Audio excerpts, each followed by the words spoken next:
Dans cette vidéo, on va s'intéresser aux valeurs particulières que peuvent prendre le sinus, le cosinus et la tangente. Lorsque l'on s'intéresse aux angles, il y a des angles qui sont particuliers. Par exemple, 0 degré, qui correspond à 0 radian, c'est un angle qui est particulier. Voilà, 0 degré, c'est un angle un petit peu spécial, on dit que c'est un angle qui est particulier. 30 degrés ou pi sur 6 radians, c'est aussi un angle particulier, ça correspond à un 12e de tour de cercle.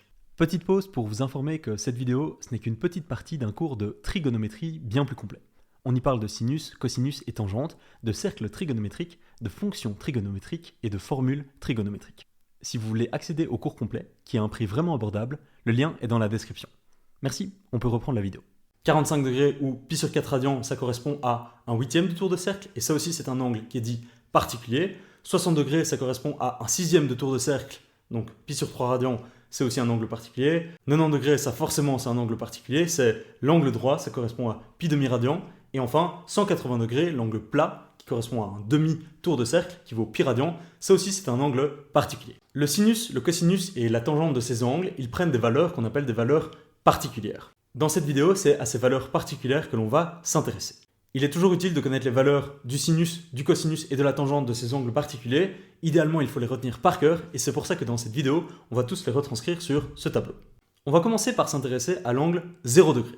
Alors 0 degré ou 0 radian, il correspond à ce point-là sur le cercle trigonométrique. Pour calculer le sinus de cet angle-là, il faut regarder la projection que fait ce point-là sur l'axe vertical dans le cercle trigonométrique. Ici, on voit que si on projette ce point-là sur l'axe vertical, on obtient comme valeur 0. On se ramène ici à ce point-là, et ce point-là, sur l'axe vertical, il vaut 0. Du coup, le sinus de 0 degré, ça vaut 0. Si maintenant on veut calculer le cosinus de cet angle, il faut regarder sa projection sur l'axe horizontal dans le cercle trigonométrique. Alors, la projection de ce point-là sur l'axe horizontal, ça mène à ce point-là ici. Donc, sur l'axe horizontal, on se situe à 1. Du coup, le cosinus de cet angle-là, le cosinus de 0 degré, ça fait 1. Ça, ce sont deux valeurs particulières qu'il faut absolument connaître. Le sinus de 0 degré, ça fait 0, et le cosinus de 0 degré, ça fait 1. On va maintenant s'intéresser à l'angle de 30 degrés, ou l'angle pi sur 6 radian. Alors, cet angle sur le cercle trigonométrique, il se représente comme ça.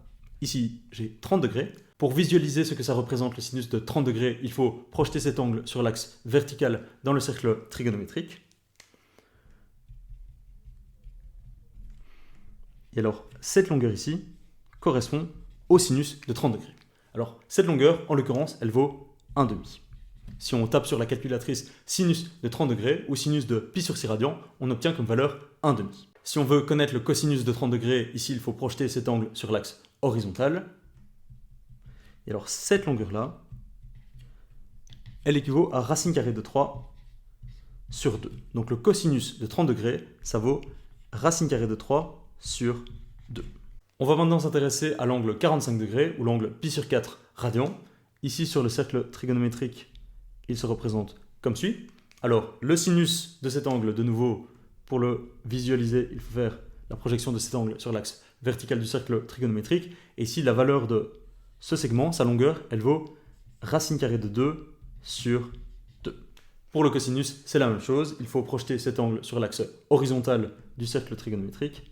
Et alors ici, la valeur de cette longueur-là, c'est la même. Elle vaut aussi racine carrée de 2 sur 2. Ça, c'est la longueur de ce segment-là.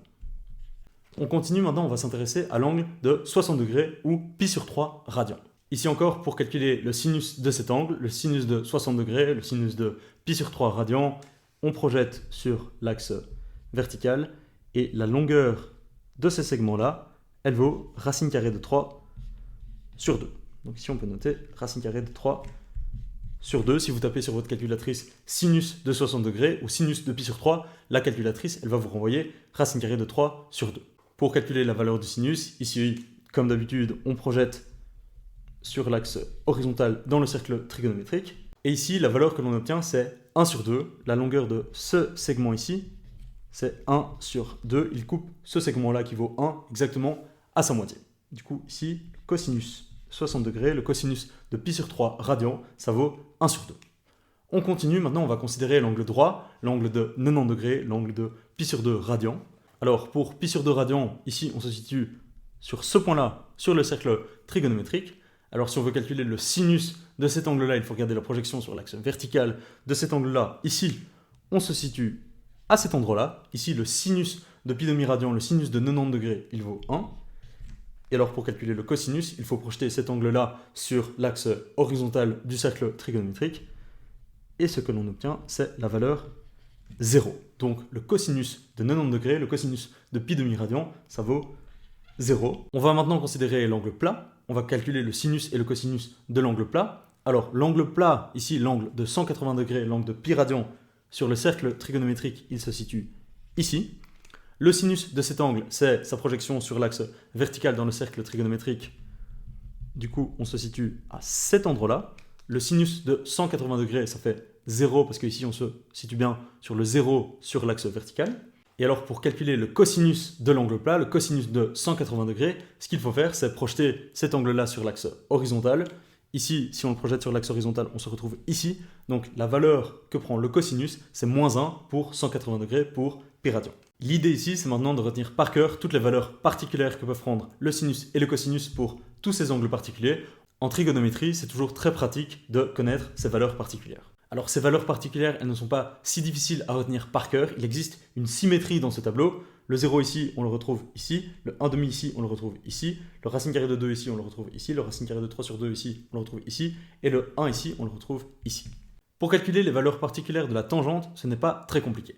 On a vu dans les vidéos précédentes que la tangente, c'était égal au rapport de sinus sur cosinus. Tangente de l'angle alpha, c'est égal à sinus de l'angle alpha divisé par cosinus de l'angle alpha. Du coup, il suffit de calculer ces divisions pour chaque fois trouver la tangente de l'angle alpha pour chacun des angles particuliers. Alors, on y va. La tangente de 0, c'est égal à 0 divisé par 1, donc c'est égal à 0. Toutes les valeurs que je calcule ici, elles pourraient être visualisées aussi sur le cercle trigonométrique comme on l'a vu dans la vidéo précédente. La tangente de 30 degrés, c'est égal à 1,5 divisé par racine carrée de 3 sur 2. Et alors ça donne racine carrée de 3 sur 3. La tangente de 45 degrés, c'est égal à racine carrée de 2 sur 2 divisé par racine carrée de 2 sur 2, donc c'est égal à 1. La tangente de 60 degrés, c'est égal à racine carrée de 3 sur 2 divisé par 1 sur 2. Donc c'est égal à racine carrée de 3 sur 2 fois 2, donc c'est égal à racine carrée de 3. Alors la tangente de 90 degrés, ici c'est un cas un petit peu particulier. C'est censé être égal à 1 divisé par 0, mais en mathématiques on ne peut jamais diviser par 0, c'est une opération qui est interdite. Donc ici la tangente elle ne prend pas de valeur. On peut interpréter ce résultat visuellement.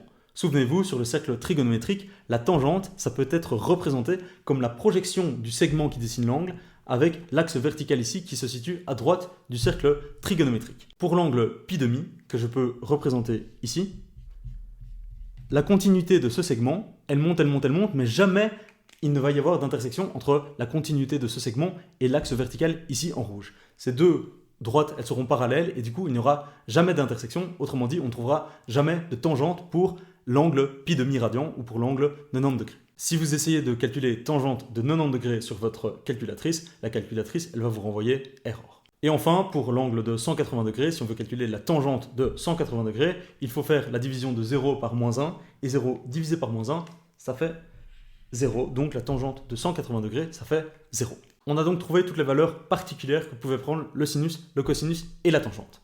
L'idéal, c'est de connaître toutes ces valeurs particulières par cœur. Souvenez-vous, il y a une symétrie qui apparaît dans le tableau, donc on peut les retenir relativement facilement. Et alors, pour calculer la tangente, il suffit de faire le rapport entre le sinus et le cosinus. C'est tout pour cette vidéo. On se retrouve dans la prochaine vidéo. À très vite.